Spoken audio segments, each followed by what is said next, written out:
How Telemachus Came to Sparta. It happened that on the very day when Telemachus and Nestor's son came to Sparta, King Menelaus had a double wedding in his house. His daughter Hermione was married to the son of Achilles, and he had found a wife in one of the noble families of the country for his son, whose name was Megapenthes. So when the two young men drove the chariot up to the door of the palace, the king's steward was a little vexed, and he said to himself, "We have quite enough already to do, and here are two strangers whom we shall have to entertain." So he went to the king and said, "Here are two strangers at the door. Shall we keep them here, or shall we send them on to another house?" Menelaus was very angry and answered, "What? Shall we, who have been guests in so many houses, turn away guests from our door? Not so. Unharness their horses and bid them sit down and eat." So the steward gave orders to the grooms that they should unharness the horses, take them to the stables, and give them corn to eat. And to the young men he said, "Will you please get down from your chariot and come in?" So the two got down, and he led them into the king's hall. A wonderful place it was, as bright as if the sun or the moon were shining in it. And when they had looked about them, the steward took them both to the baths, which were of polished marble. And when they had bathed, they came back to the hall, and the king himself told them to sit down by him. So they sat down, and first a maid brought silver basins and poured water into them from a golden jug, that they might wash their hands. After this the old housekeeper came and put a polished table before them, and on the table she set dainty dishes and plates and golden bowls of wine and cups, and the king told a servant to bring a chine of beef, which was his own portion, and bade them eat. When they had had enough, Telemachus said to his friend, "See the gold and the silver and the amber and the ivory. This must be as fine as the hall of gods." Then he said with his face close to his friend's ear, but the king heard it, and said, "Nay, my son, nothing on earth can be compared with the hall of the gods, and, it may be, there are other men who have things as fine as these. Yet fine they are. I have wandered far to get them. But alas, while I was getting them, my own dear brother was wickedly slain in his own home.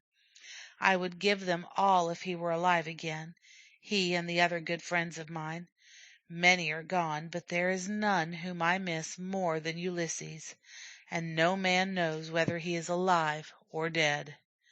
And when Telemachus heard his father's name, he held up his cloak before his eyes and wept. Menelaus saw him, and knew who he was, for indeed, as has been said, he was very like his father.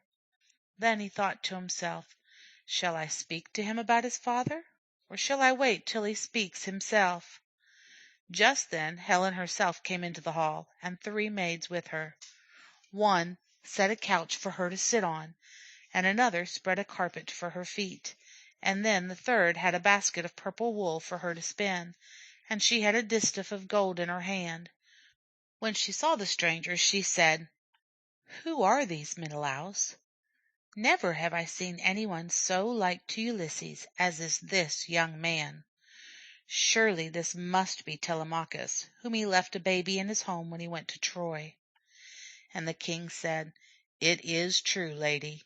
These are the hands and feet of Ulysses, and he has the same look in his eyes, and his hair is of the same color." Then all shed tears, Helen and the king and Telemachus, and also Nestor's son. How could he help it when his friends were so sad? And besides, he thought how his own dear brother had gone to Troy and had never come back. But he was the first to stop his tears, for he said to the king, "Is it well to weep in this way while we sit at meat? There is a time to mourn for the dead, to weep, and to crop close the hair, but there is also a time to rejoice." "You are right," said the king. "You are the wise son of a wise father. Yes, we will weep no more. As for Telemachus, he and I have much to say to each other. Let that be tomorrow. But now we will eat and drink." Then the fair Helen took a certain medicine and mixed it with the wine that they were about to drink. It was an herb, and it grew in the land of Egypt, and the wife of the king of Egypt had given it to her. It was called Painless. and it was a wonderful medicine. For if anyone drank the wine in which it was mixed, he could feel no pain or grief, no, not though his father or mother should die, or his son or his brother should be killed before his eyes. So they sat and drank wine and talked together, and one of the matters about which they talked was the wisdom of Ulysses. Then Helen told this story. While the Greeks were besieging the city of Troy, Ulysses disguised himself as a beggar man and came to the gate of the city, and desired to speak with some of the chief men. It could be seen that he had many weals and bruises upon his body, as if he had been cruelly beaten, and indeed he had beaten himself. So they brought him to me, knowing that he was a Greek. And when I saw him I knew who he was, and I asked him many questions. Very cunningly did he answer them. But I promised him that I would not make him known, so he sent about the city and found out many things that the Greeks desired to know. Also he killed some of the Trojans stealthily. Other women in Troy mourned and lamented, but I was glad, for I desired to go again to my home.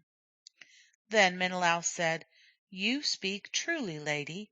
Ulysses is indeed the wisest of men. I have traveled over many lands, but never have I seen anyone who could be matched with him. Well do I remember how, when I and the other chiefs of the Greeks were hidden in the wooden horse, you came with one of the princes of Troy and walked round the horse. Some one of the gods who love the Trojans had put it into your heart to do this. 3 times you walked round, and you called to each of us by name, and when you called you imitated the voice of the man's wife. And so well you did it that we could not believe but that our wives were truly calling to us. Then Diomed would have answered, and I too, but Ulysses would not let us speak, for he knew what it really was. Thus he saved the Greeks that day." Then Telemachus said, "Yet all his wisdom has not kept him from perishing." After that they went to their beds and slept. End of chapter 7.